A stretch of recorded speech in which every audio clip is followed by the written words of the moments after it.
Bem-vindo a mais uma aula de História. Eu sou o professor Edilson e nesta aula vamos estudar trabalho livre no Brasil durante a colônia e o Império. Durante nossas aulas estudamos sobre as diversas formas de trabalho. Vamos analisar o trabalho escravo e o trabalho livre. Qual a diferença entre as duas forças de trabalho? Podemos dizer que o trabalhador livre é dono de sua força de trabalho e recebe do capitalista um salário em troca dessa força. Durante esse período de venda, seu salário é calculado com base no período trabalhado, ou seja, o cálculo das horas trabalhadas, os dias, as semanas ou os meses em que presta o serviço. Diferente do trabalhador livre, o escravo não pode vender sua força de trabalho, porque não é dono dela. O escravo é comprado como se fosse uma propriedade, sendo que o seu dono é o detentor dessa força produtiva.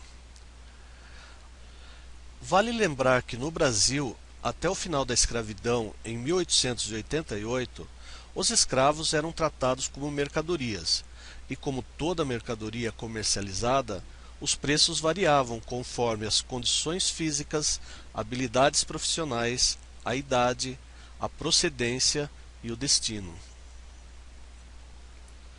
No período colonial do Brasil, a mão de obra escrava foi bastante utilizada, tanto a indígena como a africana, mas não podemos esquecer que uma parte da sociedade era formada por trabalhadores livres.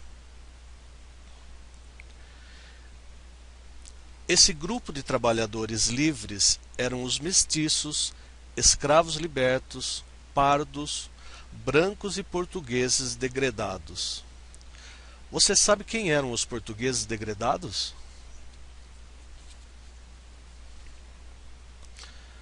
O degredo era uma prática penal muito utilizada no período colonial, onde as pessoas eram afastadas da sua terra natal e da vida social.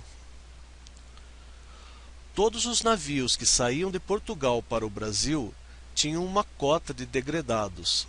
Alguns historiadores afirmam que o Brasil foi formado por criminosos, assassinos e por muitas pessoas desonradas.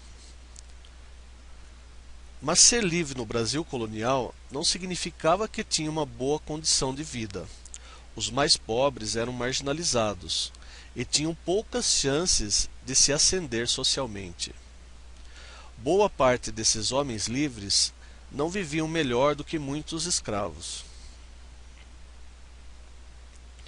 Após a abolição, os fazendeiros e donos de fábricas, acostumados com o regime escravocrata, queriam impor o mesmo tratamento rígido e autoritário aos trabalhadores livres, sendo alvo de críticas e de cobranças de direitos trabalhistas.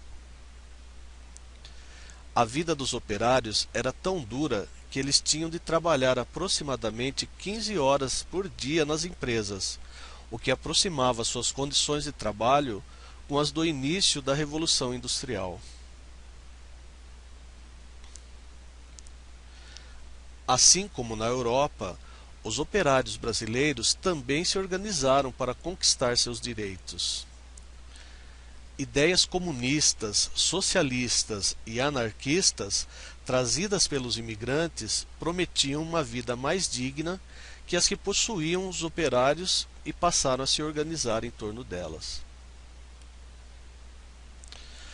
Vamos desenvolver o raciocínio?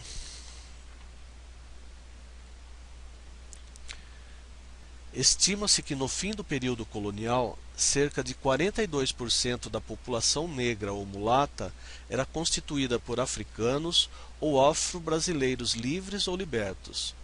Sobre esse expressivo contingente, é correto afirmar que: alternativa A, era o responsável pela criação de gado no sul e pela indústria de couro destinada à exportação. Alternativa B, vivia em sua maior parte em quilombos. Alternativa C, possuía todos os direitos, inclusive o de participar das câmaras dos homens bons. Alternativa D, formava mão de obra livre, assalariada e explorada. Resposta correta, alternativa D. Formava a mão de obra livre, assalariada e explorada. No decorrer do século XIX, com a entrada de imigrantes, novas ideias surgiram entre a classe trabalhadora livre. Quanto às ideias, podemos relacionar: alternativa A, ideias marxistas e comunistas. Alternativa B, ideias comunistas, socialistas e anarquistas. Alternativa C, ideias capitalistas e socialistas. Alternativa D, ideias comunistas. Resposta correta, alternativa B, ideias comunistas, socialistas e anarquistas. Por hoje é só. Não desanime, continue buscando conhecimento.